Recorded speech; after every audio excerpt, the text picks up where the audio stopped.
What's going on YouTube? Today I will be ranking all of the Sword and Shield sets that have been released as this era is coming to an end and Violet and Scarlet will be starting.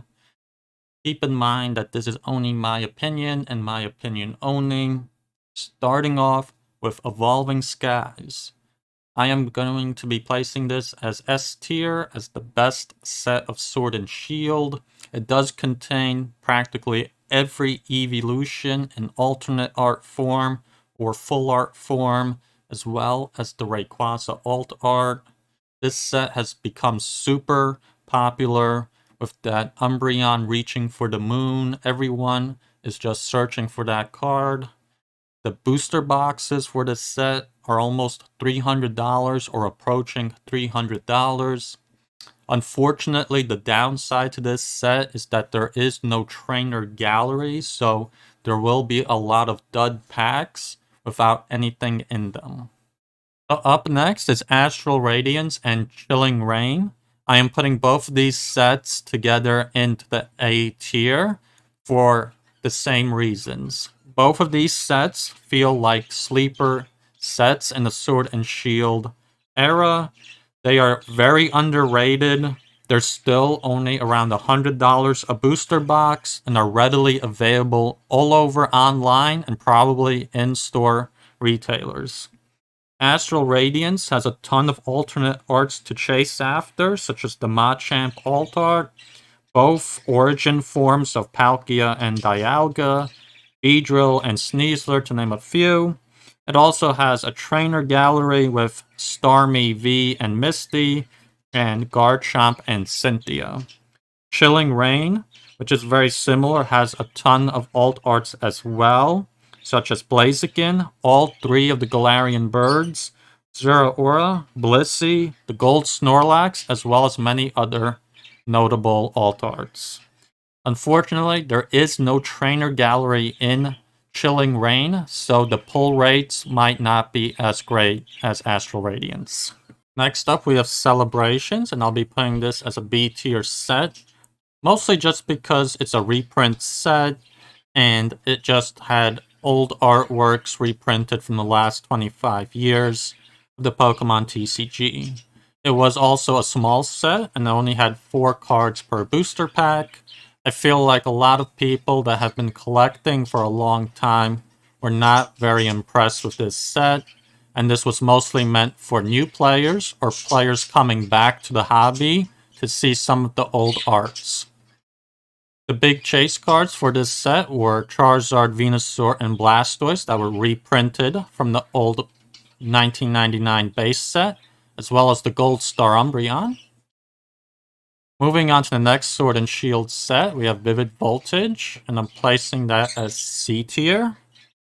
Mostly just because there is one chase card, which is the VMAX Rainbow Pikachu, and no trainer gallery. I think there is a full art Pikachu as well, but that's about it. Moving on to the Pokemon Go expansion, this set I'll be putting together with Celebrations, as they are both small sets and they will be hit or miss. It will depend on how much you like Pokemon Go and the references that it makes to the Pokemon Go app. Regardless, there are still a lot of great arts in this set, such as the alternate art Mewtwo card, the Radiant Charizard, the Melmetal Rainbow, as well as a bunch of Rainbow rare trainer cards. Next up is Brilliant Stars, and I'll be putting this into the A tier.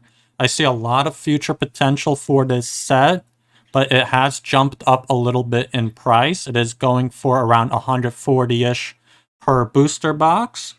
It literally has the trifecta of Charizards in this set, starting off with the alternate art Charizard, where you have it depicted with Venusaur, and it looks like they're in the middle of a sparring match. We have a full art Charizard as well, and even a V-Star Rainbow Charizard to go with it. There is also an alternate art Arceus, as well as many other notable cards in this set. There is also a trainer gallery that is worth mentioning, as this trainer gallery does have double arts for each Sylveon, and Umbreon. Along with Brilliant Stars, I'm putting Lost Origin and Silver Tempest both into the A category. Both of these sets have very good alternate arts in them.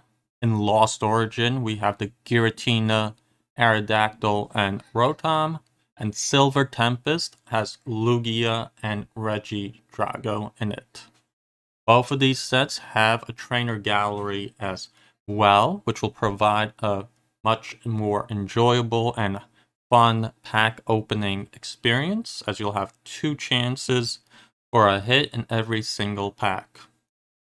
Up next is Shining Fates, and I'm putting this into the C tier along with Vivid Voltage, mostly just because this feels like a one-trick Ponyta set, the only card of value being the Charizard VMAX from the Shiny Vault, but other than that, most of the other cards are all $10 or less in this set.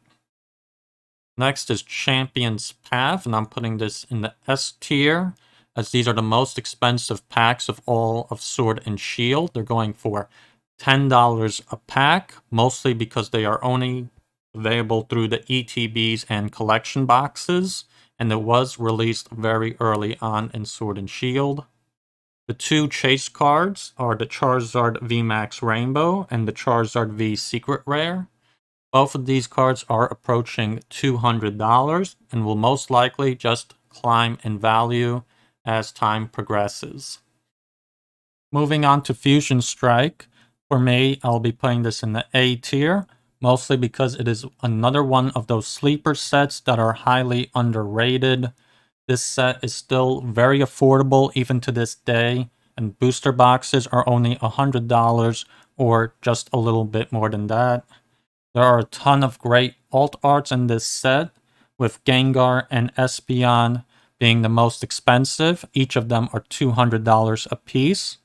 There is also the Mew VMAX and the Celebi V, as well as the Inteleon VMAX alt arts. This set does not have a trainer gallery though, so the pull rates will feel a little low when trying to get these alt arts. Next up, we have Battle Styles. Now this set will be definitely a B tier set, mostly because it can be a hit or miss set, and it's largely dependent on how well Tyranitar and Empoleon alt art cards will do in the future. But on top of that, it does have other great cards such as the Rapid Strike and Single Strike Urshifu to help hold up this set together. Moving on to the last 3 sets of Sword and Shield. These are the oldest of all of the sets so far, and I would say both Rebel Clash and Sword and Shield base will be B tier sets for me, mostly because we have the Marnie card in base set Sword and Shield, which is around $45, and there's a whole bunch of other cards that are worth chasing. I'll be putting them up on the screen. And Rebel Clash has the boss's orders, as well as other cards that are absolutely worth your time to get. Last but not least will be Darkness Ablaze, and this set will be put into the D tier, as it is another one of these one-trick Ponyta sets, where we have 1 chase card, which will be a Charizard VMAX that is valued at around $35, and just about every single other card in this set is either $10 or less. So thank you for watching.